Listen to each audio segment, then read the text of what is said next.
I have to explain a little bit about my mother. I never felt like I had any support. And in fact, she tried to kill me one time, and she is in prison for the rest of her life for murdering my sister-in-law. I came here as somebody who helps others through all sorts of traumas and such. I had to have experience of every trauma I could possibly have so that I would be able to become the transformer that I am now. What do you see in the future world? All people living in complete oneness, not only with the people on the earth, but with the universe. But in order to get there,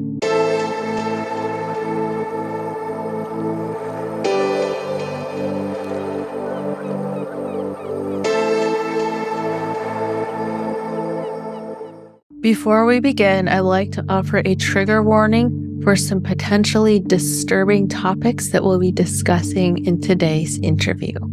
Hello, everyone. I am here today with Lei Mohr, who has had 3 transcendent near-death experiences and 1 shared death experience. And she's here to share about those with us today. Thank you so much for joining me, Lei. thank you for having me. It's an honor to be here. Likewise. So maybe we could start at the beginning, and could you share with us your experiences in whatever order they occurred or whatever order makes the most sense? Okay. First of all, my whole life has been kind of series of events that are what most people would consider not typical, a little bit different. Like when I was 5 years old, we were walking down a street and I was holding the hand of some female, possibly my mother. And I just knew that the lady walking toward me did not like my dress. I don't know why that mattered, but I still remember it. So these little kinds of things happened throughout my life, but I was raised in my father was a very strict Catholic. And I was so deathly afraid of going to hell that I pushed everything down. I hid it. I wouldn't even mention it because I knew that if I did, I would go to hell. That's the background of how I approach these things. So the first near-death experience, it was my second pregnancy. So it was the birth of my second son, and he'd been kind of active inside, but there was nothing unusual about it. And then we got into the labor room and he kept doing flip-flops in my stomach. And I don't blame the attendants at all for what happened after this. They had to physically reach up inside of me and turn him around so that he would be born not breech and he would be born without cords around him. Now, if you can imagine this, having them reach up inside of you and turn him around was not a pleasant experience. I do not suggest this to anyone, but that's what had to happen. And so he came into the world. And then just a couple days after he was born, I came down with a really high fever. I read the thermometer at one time and it said 111. Yes. And most people are like, that's not possible. You would have died. To which, of course, I say, yes, I did. So I'm sitting in the hospital room on the bed. I've got my little son sitting up here in his little bassinet thing. And 111, I'm not moving. I'm doing basically nothing. But then all of a sudden I sat up and I looked back and there's my body back there on the bed. There was no emotion, no thought, no feelings, nothing, just, and then I floated out of my body and into a very dark tunnel. But there was no fear. It was not at all judgmental. It was extremely loving and blissful and warm. And I cannot describe how wonderful it felt to be there. And I was just kind of floating through it. And then I got to what I perceived as a widening. It's pitch black, absolutely cannot see or perceive anything. But I perceived that there was like a widening, like maybe I'd made it to a room or something. But the feeling was still the same. And so I'm like, oh, this is nice. This is okay. This is wonderful. And everything's just kind of going on and I'm enjoying being there. And then I hear this voice and I perceived it as male. I don't know that it was, but that's how I've always perceived it ever since. And it's the most loving, most accepting, most just pure blissful type voice. And he asks, do you want to come now? And it took me just a split second to realize where I was, what it was going on, and what I was being asked to do. And I kind of went into a little panic, and I said, I can't. I have 2 children to raise. And I just perceived this little unjudgmental nod of the head and zipped back down the tunnel and plop into the body, and the fever broke. And I was out of the hospital the next day. But I realized from this that I was empowered, that I had a reason for being here, and I had a purpose in being in this life. And because of that, the change in me was enough that the man I was with at that point in time, who was my husband, he decided that in order to get me to be the way I'm supposed to be, he would have to physically control me. So I took the boys and left. And that's number 1. Do you have any questions, or shall I go on to the next one? No, you can continue to the next one. Okay. The next one, fast forward like 30 years. That happened when I was like 21. So we're going to now fast forward about 30 years and all of life that goes on in between there. And now I'm in Hawaii, and I was working at a big box retail type store. And it was not a good experience for me, but I was a supervisor. And then one day I just got really, really sick. I just came down with a very high fever. And again, I don't know how high it was. Nobody measured it at that point in time, but it was the middle of summer, the heat of summer. And I had every blanket, every coat, every piece of clothing on me that I possibly could. And I was still shivering. Wow. So it was high. And I stayed in bed without having anything to drink, anything to eat, without anything for 2 days. And then through this 2 days, toward the end of it, I started getting these little messages. And it was, it'd be so easy to step over that line. You could step over that line. You know how easy it would be to step over that line? And I'm not in much of a place to think at that moment. But it kept coming through, and I'm like, oh, you want me to make a choice? Well, I guess if I'm going to live, I probably need a drink of water. I know that's not very profound, but that's what happened. So I rolled out of the bed. I mean, literally rolled out of the bed. I'm so weak I can barely move. Crawled to the kitchen, got a drink of water, and went back to bed. And it took me 4 weeks to get back to work, back to where I could go back to work. But I realized from this experience that kind of corporate lifestyle was not for me. And shortly thereafter, that job ended. Wow. So now move on to the next one, or you have questions? Do you have any idea who that voice was? I call it the voice. And there have been lots of moments throughout my life where I will come to that. And one of these was when I was with a person and I wasn't real happy in the relationship, and I didn't know if I wanted to stay. So I just said to the universe, source, whatever, I just said, do I stay or do I go? And the voice came back in its very normal manner and said, he is your first client. And I said, oh, great. You mean I have to stay? I never have had a name. I just called it the voice. Now, is this the same voice that you heard in your first experience? Yes. Okay. Amazing. All the way through my life, it is the same voice. Wow. Okay. By the way, number 2, just a side note on that. When I did get back to work after number 2, there started to be inklings of a dengue fever outbreak. Just after I got back to work, one of my people went on leave for having dengue. When he returned back to work, he described his experience. which was identical to mine, Really? but there was never any tests done. And mine was before the outbreak actually was admitted, so there's no testing. Okay. So we move on to number 3. And number 3, the timing of this one is really critical to think about.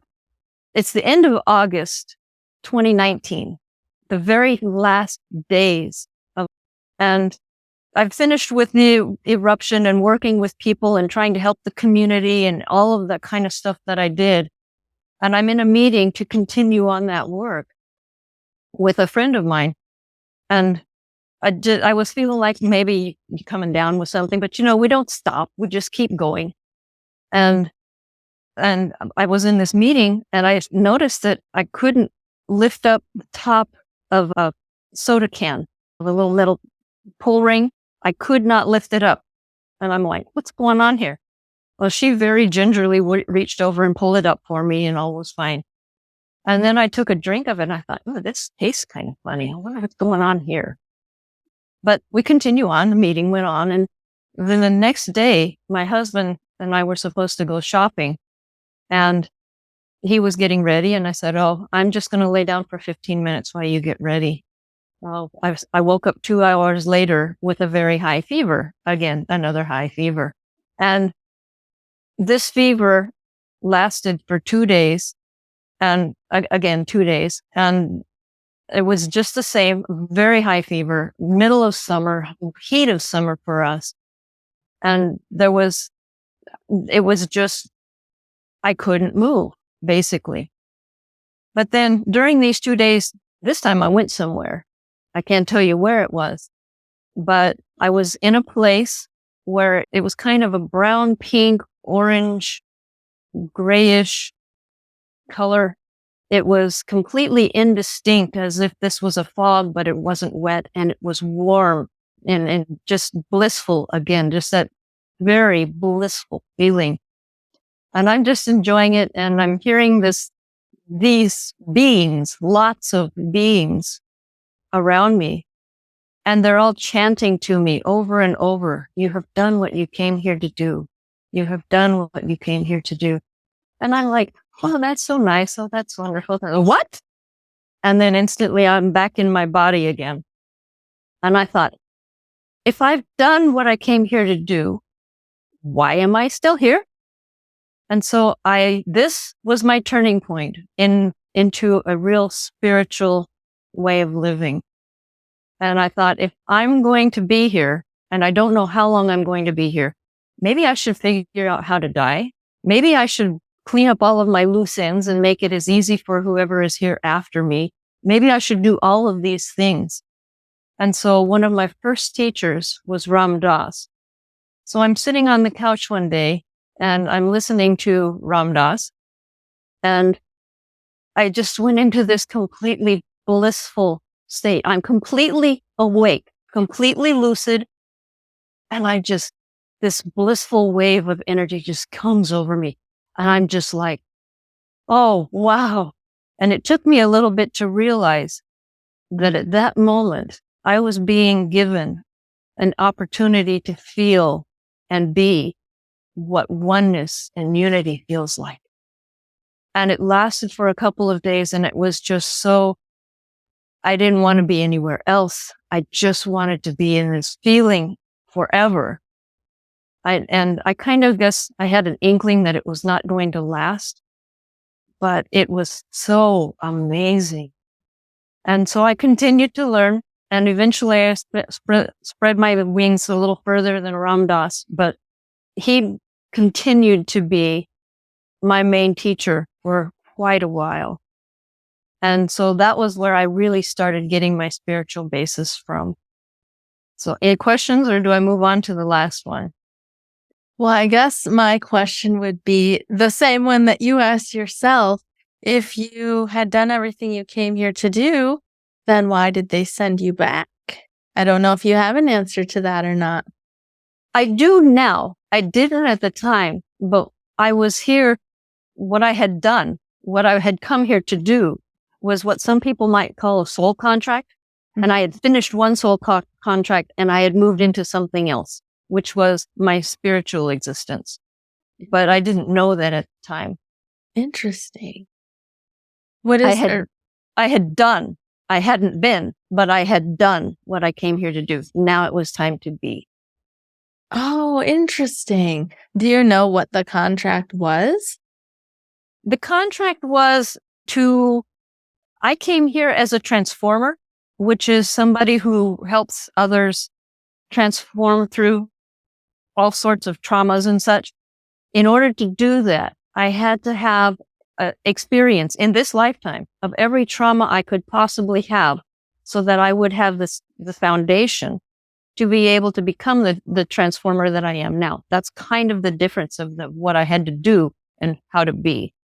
And so now I can use all of that throughout my life. And it's not been a necessarily pretty life, but I can see how absolutely everything on my timeline led up to being what I am now.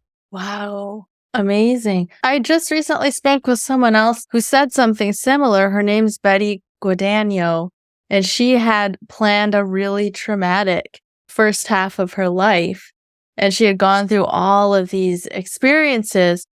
And then she had it wasn't a near-death experience. It was more like she calls it a spontaneous Kundalini awakening, but it was an out-of-body experience where she was shown all of this and was told that now she had to go back and reap the fruits of everything that she had been through. And that the second half of her life was going to be quite a bit easier than the first half where she was working through trauma.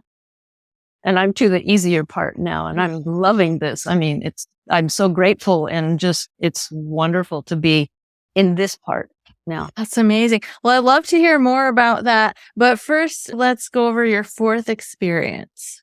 Okay. This one is a shared death experience, but it doesn't quite meet the definitions of what a lot of people who study it would say it is. So it starts about this time last year. So it would have started in 2022, in the summer of 2022. And I'm now helping people. I'm guiding people to try and find their way through their traumas and into their dream lives. And I'm not getting quite the traction that I think that I should. And I'm realizing that that's because of my extremely strained relationship with my mother. Now, I have to explain a little bit about my mother. I never felt like I had any support. And in fact, quite the opposite. She tried to kill me one time. And Wow. I've heard this from lots of other members of my family that she tried to kill each of us at some point in time. At this point in time, in 2022, she is in prison for the rest of her life for murdering my sister-in-law. Oh, wow. My former sister-in-law now. So I haven't seen her. I haven't heard from her for well over 15 years.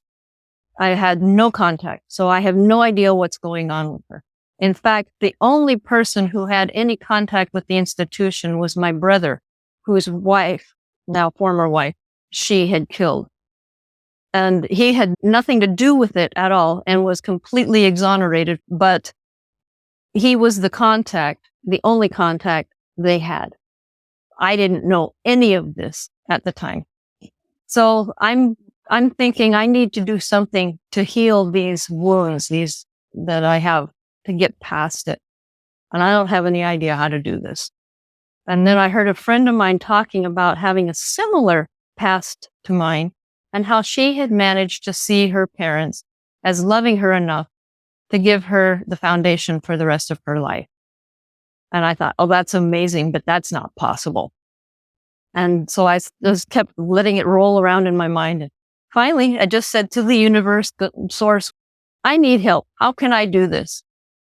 And instantly, I see like a theater all around me with a stage, and all of the seats are empty except one, and that's got me in it. And the lights are all down and it's completely black all around me, but the lights are on the stage. But I thought, okay, fine. And then I'm shown that I'm not only the one watching the movie or the play, I'm also the director of the play. I'm also the actor in the play. I'm also the producer of the play. And I am the writer of the play. I'm everything in the play. And then I'm watching my life go by on the stage, and my mother comes in, and I'm realizing she's also an actor in my play.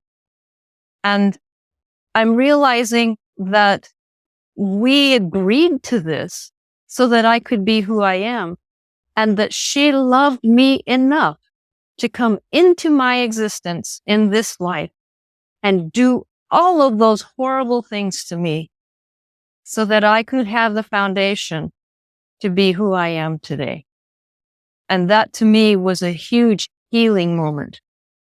But afterwards, I also realized if I'm the writer of, I can rewrite this at any point in time and make it what I want it to be. That doesn't necessarily mean that all of that stuff didn't happen, but that does mean that I can have a completely different perspective of it. And I can see how it was all loving, and it was all to make me be what I am today, so that I could be who I am and I could help the people that I do. So now I've got that going on, and that's done. And I'm in this wonderful, joyful, blissful state. And I'm just going on and going on.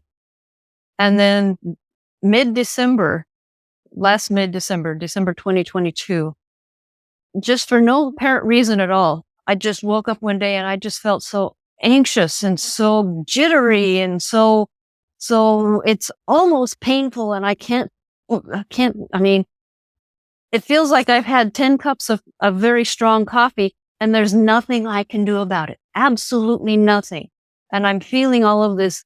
It's physically jittery and I'm shaking and I have no idea what's going on. And this lasted, and I'm not kidding, it lasted for 3 days. And then on the third day, it just broke. It just broke into the most blissful, wonderful, loving, at least, and maybe more so even than when I had had all of my experiences. If that's possible, this was even more blissful. And I was like, wow. And then a few hours later, my brother called me and he said, I need to tell you that our mother has passed. And so I told him what I had just been through. And I realized I was feeling her passing with her all the way up to when she completely when she passed.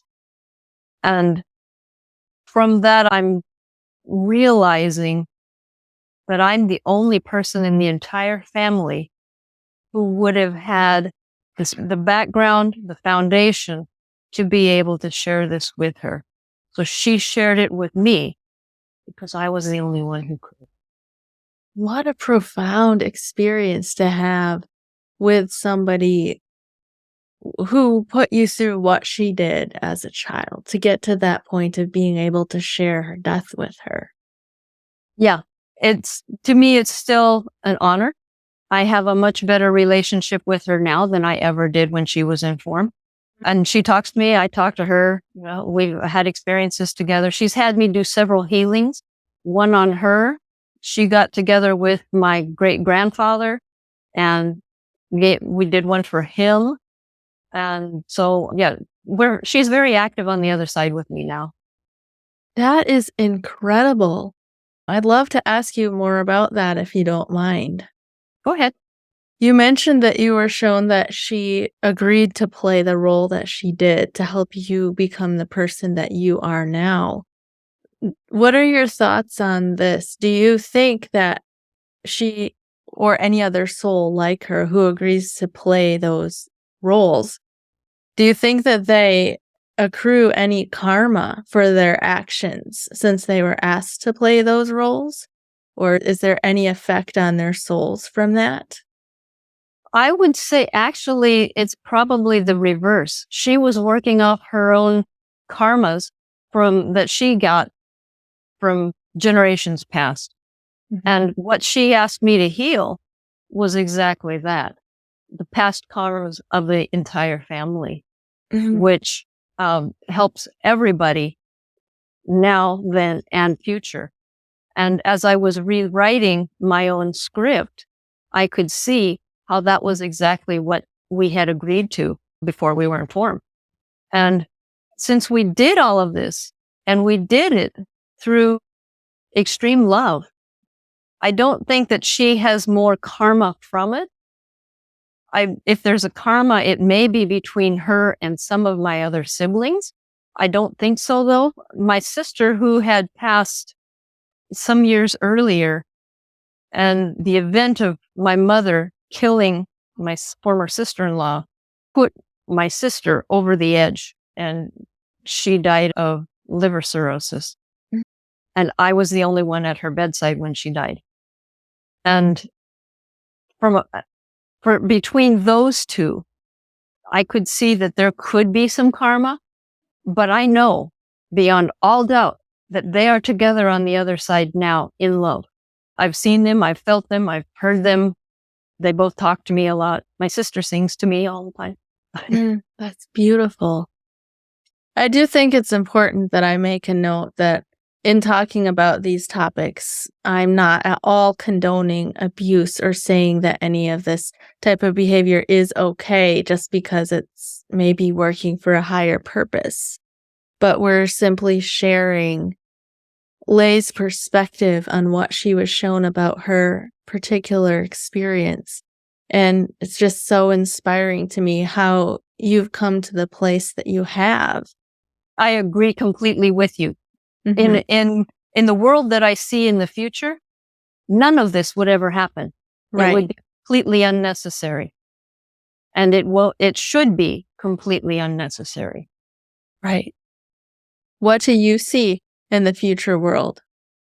I see people, all people, living in complete oneness, not only with the people on the earth, but with the universe and the multiverse. But in order to get there, we need to get past all of the fear, which is now no longer necessary in this realm. It was necessary for experiencing. We've now experienced everything that fear can help us experience. And now it is time to move on to living in the love of oneness. And how do you think that we're going to get there? Is that part of the work that you're doing in helping people to overcome and heal their traumas? The work that I'm doing, the work that you're doing, the work that is going on so much in the world right now. Yes, that is how we do this. And it's not through systems. The systems have been built on fear, and those systems need to be reseen, or let go so that we can live in oneness and unity. So you mentioned that you had the realization that you're able to rewrite the play since you wrote it to begin with. Practically speaking, how could somebody do that? Or maybe I should ask, is it possible to do that in every case, or are there some things that we just have to experience? I'm going to say there's yes to all of that. I had to experience it all so I could rewrite it. But seeing the experiences in fear, in pain, in suffering is not going to help anyone get to the place of oneness. Rewriting the script so that it doesn't make it okay what happened. It happened. It's the story. I see my life now as each of these events is a chapter in the book, but the book has a happy ending. You can rewrite the ending, and you can make it so that all of that is just the story. It's not now. And that's how you rewrite it, is by understanding I'm in this place right now, and I'm rewriting the end of this story. And by rewriting the end of the story in love, you pass on love to all of the events that happened beforehand, especially to the smaller you, the younger you that went through all of these traumas. And that's how you rewrite it. It doesn't take those things away, but it makes them experiences and stories. Does that make sense? Yeah. So are you talking about changing the way that you see those things? Yes, absolutely. It's all about perspective. And we choose our perspective. We choose our perspective for now. We choose our perspective for later. And if we choose to re-see all of the past in a different perspective, that doesn't mean it took it away, but it means that it's now not going to be able to come up and harm us or continue to harm us. And we don't have to work through this same pattern over and over and over again. We can break that pattern. So if this is too personal, feel free to skip this question. But you went from the place of having a mother who tried to murder you and did murder your sister-in-law to having this amazing relationship with her now that she's on the other side. How did you get from one point to the other? Was there a lot of work involved there, or was it more of just a realization that you had asked her to play that role? Oh, it only took about 60 years of work. I can imagine. I'm not going to kind of wrap that in sugar or anything. It has been a lifelong work. Mhm. And I've had a lot of help from beyond, like from the voice and from, anything else you want to call guides, angels, archangels, you name it. I've had help from a lot of different beings to get to that point. Mhm. And the main thing is you got to do the work. The question becomes, am I willing to do the work so I can live in joy and gratitude and bliss? Or is it just too much work and I want to continue to live in the pain? Right. And a lot of people are addicted to the pain. I know that I've experienced that, being really addicted to the heavier emotions of feeling victimized. Because it takes away the necessity for you to take control of your life and live your own life. Mm-hmm. But we all manifest our own lives minute by minute, moment by moment. And if we want to manifest something better, we'll have to change that. So you mentioned doing the work. So practically speaking, what does that work look like? It means looking at each and every detail of each and every experience. And it means seeing that detail and clearly noticing, is this serving me? If this is not serving me, do I want to re-see it? Do I want to let it go? And I would say probably 95% of the time, the answer is let it go. Let the emotions go. Let the feelings go. Let all of the stress go. Remove it. I mean, when we go through all of these traumas, we usually push them down, which pushes them into our cellular level, and it pushes it through everything throughout our cellular level and our DNA. You got to go in and clean all that out. And it's really a lot of work. Each and everything that comes up in your mind, is this serving me? And do I want to re-see it? Do I want to keep this in this particular perspective? Or do I want to change it to something that's going to serve me better? Yeah, and I think that letting go, at least to me, it feels like a muscle. The more you practice it, the easier it is to just let go of things. And as you let it go, it relaxes a little bit of that muscle. Mm. And the more times you let go, the more times that muscle relaxes, and the stronger that muscle gets. So this is a slightly different topic, but you mentioned at the beginning that you didn't speak about your experiences because they weren't acknowledged. Did you say that you were religious growing up? No, I'm not going to call myself religious, but my father was a very strict Catholic. Okay, so your father was a Catholic, so your experiences would not be accepted by that faith. So how did you process those experiences and get to the point where you're now talking about them? Now, just as a backdrop, the religious people in my very early life had so much put forth that my family, as I've portrayed it, was perfect. And my mother was absolute love. And that if I had any of these kinds of experiences, I would go to hell, which was worse than my life.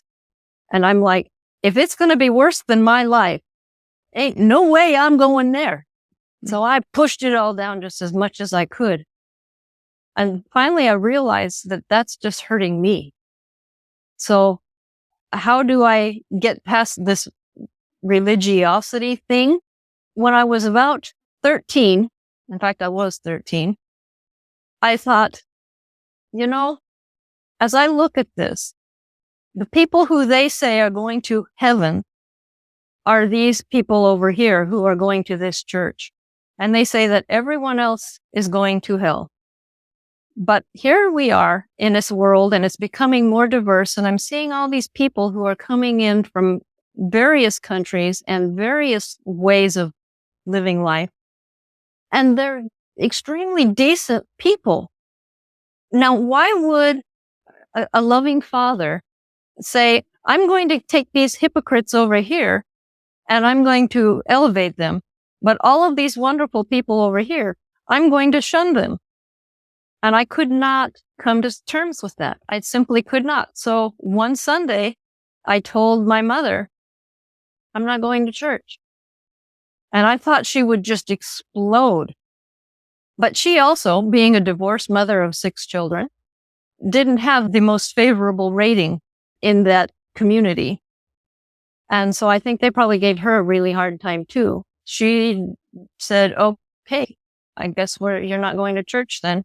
So then she went over and asked my brothers, my 2 younger brothers, and they said, no, we don't want to go either. And so she said, okay, I guess we're none of us going to church then. And that was all there was to it. And I was like, wow, okay. I'm told I'm very brave. I'm courageous. I will stand up when I feel like I need to. And that's what I did. I stood up and I said, that's not going to work for me. And I started trying to find if there was something that worked, or if there wasn't something that worked, okay, fine. At least I don't have something that doesn't work. So you were the catalyst for all of them to stop going.